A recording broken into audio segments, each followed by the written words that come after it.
السلام علیکم سچے مسلمانوں اور اچھے پاکستانیوں. محمد حنیف نجم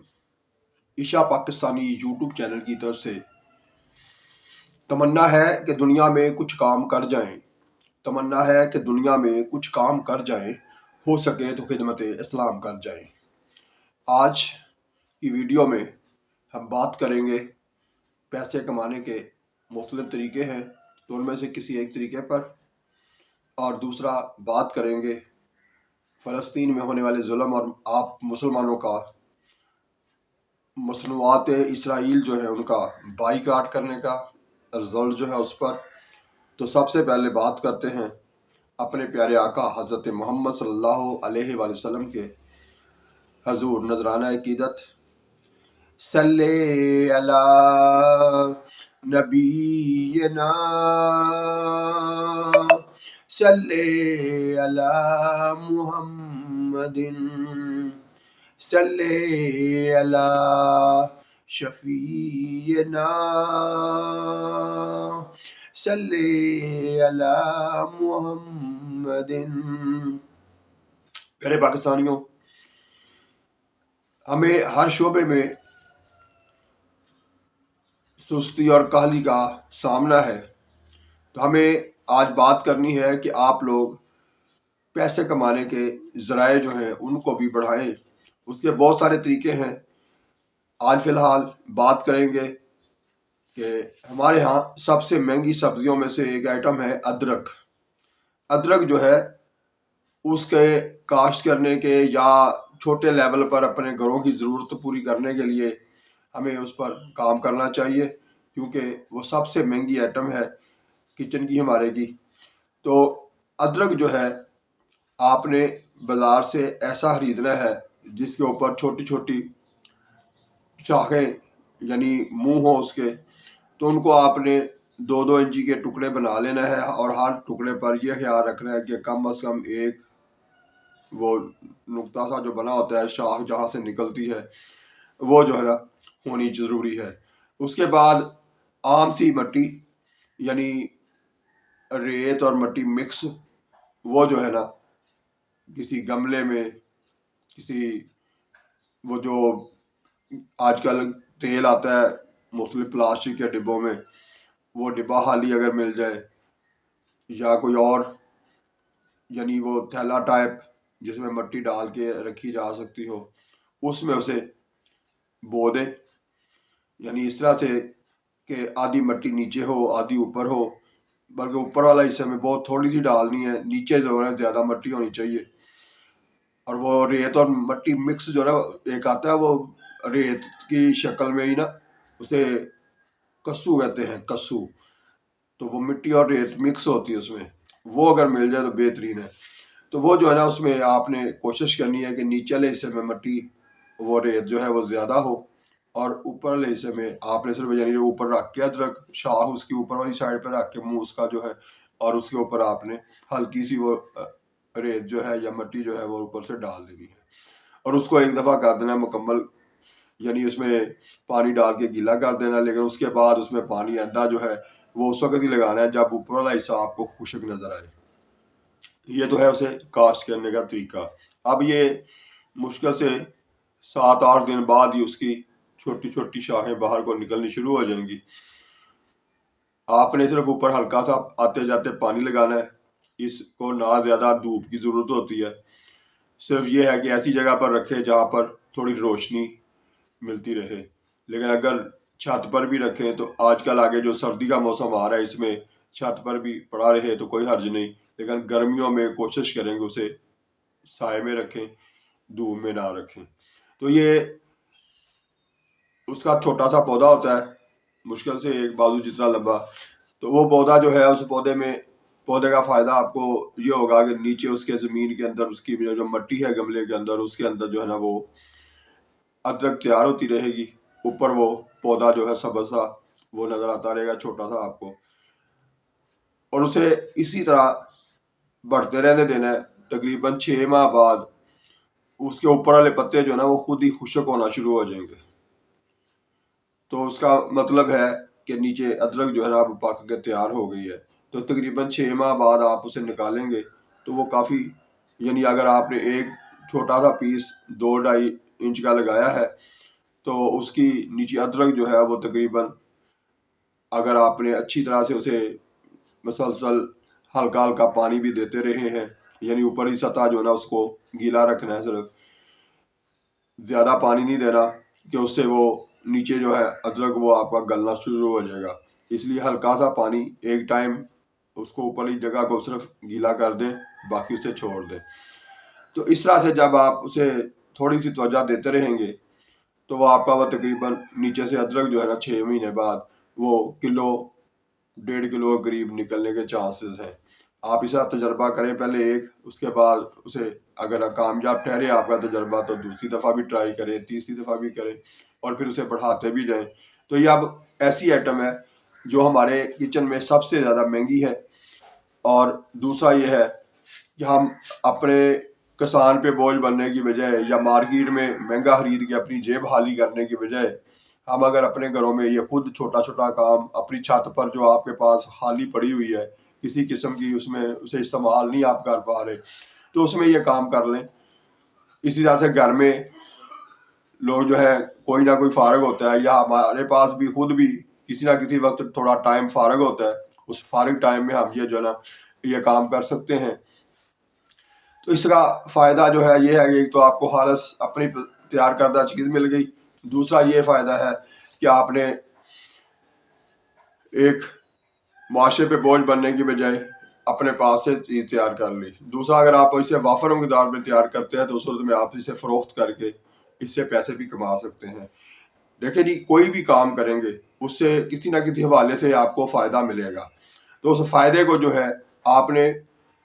یہی سمجھنا ہے کہ آپ نے جو فارغ ٹائم ضائع کیا، آپ نے لیٹ کے یا گیم کھیل کے نیٹ پر فیس بک پہ چلا کے یا واٹس ایپ چلا کے، اس کی بجائے آپ چھوٹا سا یہ کام اگر گھر میں صبح اٹھ کے ایک دفعہ اسے پانی لگانا ہے نا، اور تو کچھ بھی نہیں کرنا، تو یہ کام جو ہے آپ اگر کرتے رہتے ہیں تو اس کا فائدہ آپ کو یہ ملے گا کہ پیسے بھی بچیں گے، ساتھ آپ کی اگر روٹین بن جاتی ہے اللہ سے اس سے پیسے آپ کمانے بھی بلکہ شروع کر دیں گے۔ اسی طرح سے بہت سارے کام ہیں جو کیے جا سکتے ہیں، ان پر بات ہوا کرے گی آپ کے ساتھ اب مختلف ویڈیوز میں، مختلف موقعوں پہ میں یہ بھی بات کروں گا۔ تو اب فی الحال آپ کو اگر یہ طریقہ یہ جو ہے نا اس کا ادرک کا آج یہ تجربہ کرنے کے لیے ملا ہے، تو اس میں اگر آپ کو محسوس کرتے ہیں کہ اس پر تجربہ کرنا چاہیے تو وہ آپ لوگ کر سکتے ہیں، تو اس کا فائدہ اٹھائیں۔ اس کے بعد آتے ہیں آج کی بات غزہ اور فلسطین کے حوالے سے۔ تو وہاں تو ظلم جو ہے وہ جاری ہے، اب بیچارے وہ لوگ جو ہے وہاں سے ویڈیو بھی بنا کے نہیں بھیج سکتے کیونکہ وہاں بجلی نہیں ہے، سسٹم نہیں ہے، ان کے پاس نیٹ کا سسٹم ان کا تباہ ہو چکا ہے، تو ویڈیوز بہت کم آ رہی ہیں، لیکن اسرائیل کا ظلم جو ہے وہ جاری ہے۔ لیکن ہم بطور مسلمان پاکستانی کسی قسم کی ان کی ہیلپ نہیں کر پا رہے، لیکن اس کے باوجود کہ ہمارے حکمران اس معاملے میں انتہائی کہہ لیں گے نالائق نکلے، ایک بیان تک نہیں دیا، حالانکہ ہم ایٹمی قوت ہے، ہمارا فرض تھا کہ ہم کم سے کم ڈرانے کے لیے ایک بیان تو دیتے اسرائیل کے خلاف، لیکن ایسا بھی نہیں کیا۔ لیکن اس کے باوجود میں شاباش دیتا ہوں اپنے پاکستانیوں کو کہ انہوں نے اسرائیلی مصنوعات کا بائیکاٹ کر کے ثابت کیا کہ بے شک ہم بہت بڑے ٹینک لے کر ان کے ساتھ جہاد کرنے کو تو نہیں جا سکتے تھے، لیکن جہاں بیٹھ کے ایک چھوٹے سے ابابیل کا کردار ادا کیا، اور اس کردار میں ہم نے ایک کوک نہ پی کر، ایک لیز نہ کھا کر، ایسے ہی یہاں بیٹھے معاشی کینکر ان کو مارے ہیں جیسے ابابیل نے ہاتھی والوں کے ساتھ کیا تھا۔ تو اسی طرح سے وہ آپ کے جو ابابیل بن کے کینکر مارنا ہے، یعنی کبھی بوتل کا بائیکاٹ کرنا، کبھی لیز کا بائیکاٹ کرنا، کبھی لہبوائے کا بائیکاٹ کرنا، اس طرح سے یعنی جتنی بھی مصنوعات ہیں جو اسرائیل کی ہیں یا اسرائیل ان میں کمیشن کماتا ہے، ان کا بائیکاٹ کرنا جو ہے ایسے ہی ہے جیسے آپ ابابیل کی طرح ہاتھی والوں کے اوپر ایک کینکر پھینک رہے ہیں۔ کیونکہ اب جنگ ہے حقیقی جو ہے وہ، اب ہم اور تو کچھ نہیں کر سکتے، تو معاشی جنگ میں حصہ لے کے معاشی طور پر اسرائیل کو نقصان پہنچا کے ہم ان کی مصنوعات کا بائیکاٹ کر کے اپنے فلسطینیوں کی حمایت کر سکتے ہیں، ان کے ساتھ ہم کھڑے ہو سکتے ہیں۔ تو یہ اس معاملے میں پہلے بھی ویسے حال ہی پاکستان ہی نہیں دوسرے ملکوں میں بھی بہت زبردست بائیکاٹ چل رہا ہے اس وقت تک۔ تقریباً اس کا رزلٹ جو آپ لوگ سوشل میڈیا پہ مہم چلاتے ہیں اور پھر عملی طور پر ان مصنوعات کا بائیکاٹ کرتے ہیں، اس کا رزلٹ 70% تک ہے، یعنی 70% آپ کامیاب ٹھہرے ہیں۔ اس پر تمام مسلمانوں کو، تمام پاکستانیوں کو شاباش، اور اس کو جاری رکھیں، بلکہ آئندہ سے بھی کوشش کریں کہ بھی اگر ہم دیکھیں نا ساری اگر ہم مکمل طور پر مکڈونلڈ، KFC، یہ پیپسی اور یہ باقی مصنوعات جو ہیں ان کو چھوڑ دے استعمال کرنا، تو کتنا بڑا ہم کامیاب ہو سکتے ہیں کہ اسرائیل کو مالی طور پر ہم اتنا بڑا نقصان پہنچا سکتے ہیں کہ آپ سوچ بھی نہیں سکتے۔ کچھ نہیں کر سکے گی امریکہ کی امداد، لندن والوں کی، انگلینڈ کی امداد، اور نہ ہی اور کسی کی، لیکن اگر آپ لوگ متحد ہو جائیں، ہم لوگ اپنے آپ کو درست کر لیں کہ ہم ان غیر ملکی کمپنیوں کا مال جو ہے اسے خریدنا، استعمال میں لانا بند کر دیں۔ تو میرے پیارے پاکستانیوں، اس سلسلے میں ہم اپنی جنگ یہ بھی جاری رکھیں گے، اور آئندہ بھی جتنا ہو سکتا ہے فلسطینیوں کے لیے جہاں جہاں احتجاج ہو سکتا ہے، چاہے وہ سوشل میڈیا پہ آپ گھر بیٹھے کر رہے ہیں تب بھی،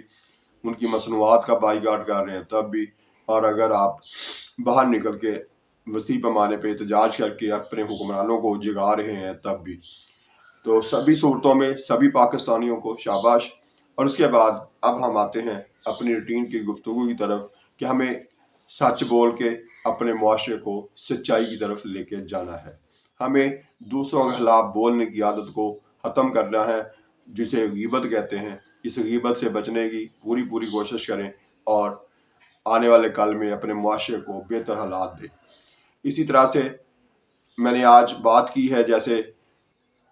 کچھ نہ کچھ گھر میں یا چھوٹے لیول پہ چھوٹا سا کوئی کام کر کے نہ صرف اپنے پیسے بچائیں بلکہ الٹا آنے والے کل میں پیسے کمانے کے قابل بنیں۔ تو یہ ساری باتیں جو ہیں اگر آپ کو پسند آئی ہیں تو ان کو دوسروں تک پہنچائیں، تاکہ ہم اکیلے نہیں، اپنے تئیں نہیں، بلکہ ہم دوسروں کو بھی ساتھ لے کر چلیں، اور جو ہم بہتری لانا چاہتے ہیں اپنے معاشرے میں، اپنے پاکستان میں، وہ جو ہے چھوٹے لیول پر ہی نہ ہماری کوشش ہی نہ رہے بلکہ اس کوشش میں اور لوگ بھی شامل ہو سکیں۔ مجھے خوشی ہوگی کہ آپ اپنی اس گفتگو کو جو آپ کو پسند آئی ہے اور آپ نے اتنا ٹائم نکال کے سنی ہے، اس کو آگے شیئر کریں، دوسروں تک پہنچائیں، اور اسی طرح کمنٹس میں جا کے آپ کو جو بات نہیں آپ کو کروانا چاہتے ہیں، کو کہنا چاہتے ہیں مجھے، وہ کہیں۔ میں آپ کی مثبت تمام باتوں کو کوشش کروں گا آئندہ آنے والی ویڈیو میں شامل کروں۔ اس لیے اسی طرح سے کوشش کریں کہ آپ لوگ، بلکہ یہ باتیں جو ہیں بعض دفعہ آپ کی مس ہو جاتی ہیں، تو اس کا آسان علاج یہ ہے کہ آپ چینل کو سبسکرائب کر لیں۔ اس کا فائدہ یہ ہوگا کہ جب بھی جو بھی میں ویڈیو ڈالوں گا وہ آپ تک جلدی سے جلدی خود بخود پہنچ جائے گی۔ تو اس طرح سے آپ لوگوں نے یہ جدوجہد جو میں کر رہا ہوں یا میرا پاکستان والے کر رہے ہیں، ان سب کو ہم نے مل کے آگے بڑھانا ہے، آنے والے کل کے نہ صرف اپنے حالات کو بہتر کریں بلکہ اپنی قوم کے، اپنے علاقے کے، اپنے خاندان کے حالات بہتر کرنے کی پوری کوشش کریں۔ یہی ایک مقصد ہے اس چینل کا، اور یہی ایک مقصد جو ہے اس پہ ڈٹ جانا ہے ہم تمام پاکستانیوں کی، اور ساتھ ساتھ بات کرتے رہنا ہے کہ ہمارے ملک میں جلد الیکشن ہو اور غیر جانبدار ہو، ایمانداری کے الیکشن ہو، اور پھر جو بھی عوامی لیڈر بن کے سامنے آئے اس کو اس ملک میں حکومت کرنے کا موقع ملے، عوام کو ساتھ لے کر چلنے کا موقع ملے۔ تو اس دعا کے ساتھ کہ خوش رہیں اور دوسروں کو خوش رکھیں۔ پاکستان زندہ باد۔